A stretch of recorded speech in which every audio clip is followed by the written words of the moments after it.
নমস্কার। আজ চলে এসেছি কুহকির লেখা রূপকথা নয় গল্পের শেষ অংশ নিয়ে।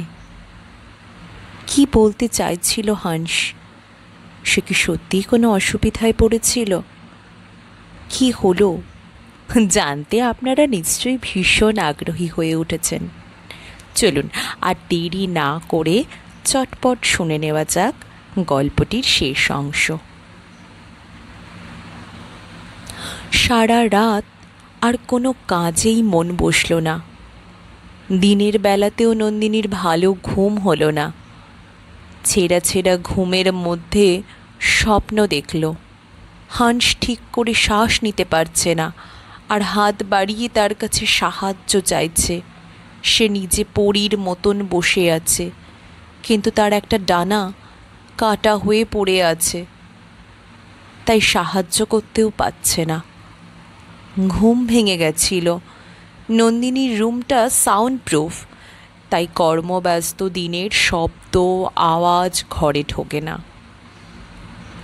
পর্দা দেওয়া জানলা দিয়ে দিনের আলোও ঢোকে না। কিন্তু এই প্রথম তার খুব আফসোস হলো এই বিপরীত জীবনের নিয়মে। খুব ইচ্ছে করছিল কিভাবে হাঁসকে সাহায্য করা যায়, কিন্তু স্বাভাবিক নয় যে তার জীবন।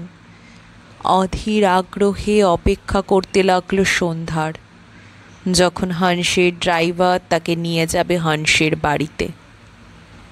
সময় মতোই গাড়ি পৌঁছে গেল নন্দিনীকে পিক আপ করতে।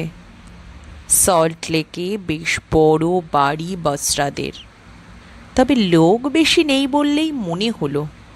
পরিচারক দরজা খুলে দিয়ে নন্দিনীকে ভেতরে বসতে বলল। বাড়ি গাড়ি দেখে বোঝেই যায় বেশ পয়সাওয়ালা লোক ওরা। পুরো বাড়িটাই আভিজাত্যের ছাপ স্পষ্ট। পরিমিত রুচিশীল সজ্জায় সাজানো, মেঝেতে পার্সিয়ান কার্পেট, চারিদিকে দামি সেগুন কাঠের কারুকার্য করা আসবাব, এমনকি জানলা দরজার পর্দাগুলোও দামি, পলিরেসিন, ডাবল স্টিচ করা। শুধু একটা ঘরের পর্দা কেমন যেন হাসপাতালের মতন একরাঙা সবুজ। সেই ঘরের ভেতর থেকেই হালকা গান ভেসে আসছে Elvis প্রেসলির। Wise main say only fools rush in, but I can't help falling in love with you.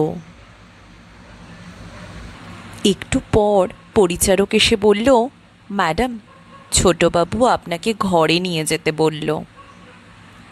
Nandini তাকে ফলো করে সেই সবুজ পর্দা দেওয়া ঘরে ঢুকেই চমকে উঠল। এ কি? এ যেন একটা ছোটোখাটো হাসপাতালের রুম। বিভিন্ন রকমের মেডিকেল যন্ত্রপাতি, অক্সিজেন সিলিন্ডার, বেডটাও দুদিকে রেলিং দেওয়া। সেখানেই শুয়ে আছে হাঁস। কি হয়েছে তোমার হাঁস? দৌড়ে যায় নন্দিনী। ক্লান্ত হাসি অধরে আটকে হাঁস বলে, কিছুই না বন্ধু, শুধু ঘুমোবার প্রস্তুতি। এত বিচলিত হয়েও না, তোমাকে সবটা বলবো বলেই এখানে ডাকা। বসো।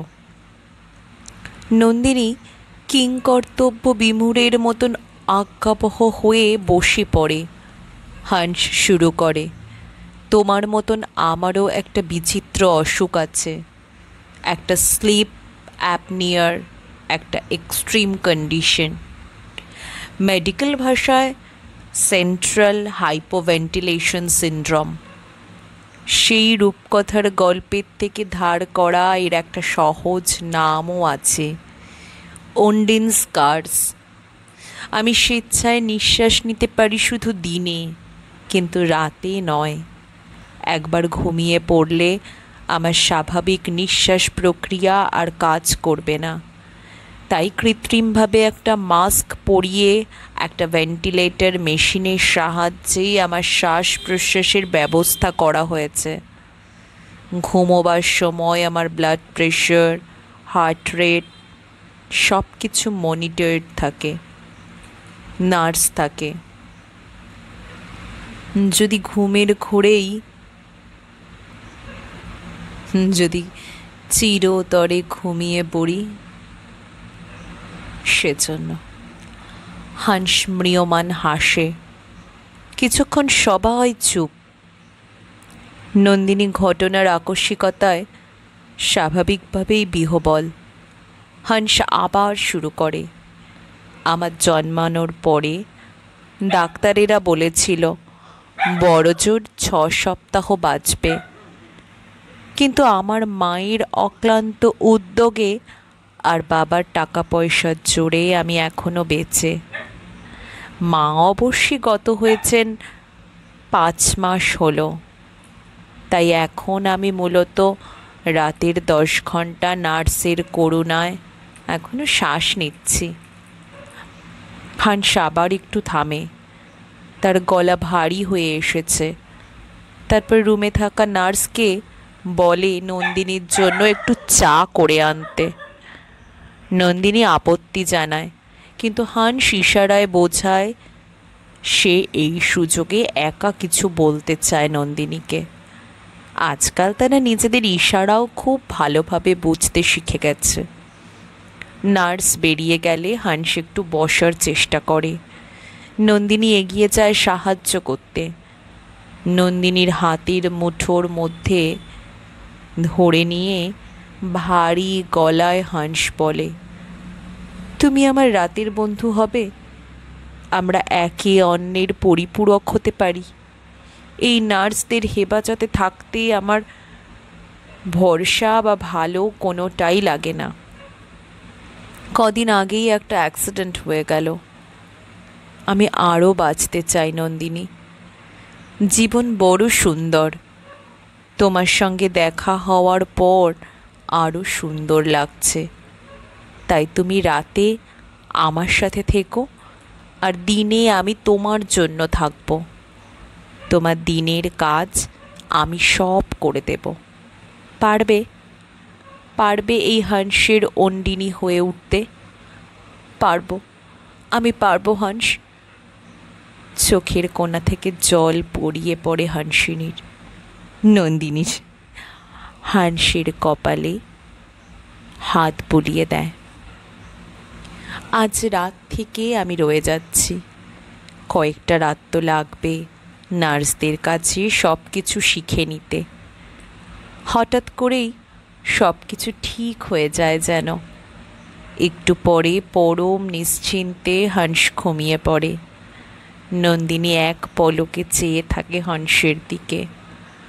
হাঁস যেন এক নিষ্পাপ শিশু, ঘুমোলে সবাইকে কি এতটা পবিত্র দেখায়? মনে মনে ভাবে সে। ওদিকে এলভিস প্রেসলির পরের গান তখন শুরু হয়েছে। মাই hertz at your command deer, to keep, love and to hold, making you happy is my desire, keeping you is my গোল। শেষ হলো গল্পের এই পর্বটি। কেমন লাগলো আপনাদের? কমেন্ট করে জানাতে একদম ভুলবেন না। ভালো না লাগলেও আপনাদের মতামত আমাকে জানাবেন। আপনাদের যদি অন্য ধরনের গল্প শুনতে ইচ্ছে হয় সেটিও আমাকে কমেন্টের মাধ্যমে জানাবেন। গল্পের লিঙ্ক প্রোভাইড করবেন যাতে আমি পরবর্তীকালে আপনাদের পছন্দের গল্প পাঠ করে শোনাতে পারি। সকলকে আমার সাথে থাকার জন্য ধন্যবাদ।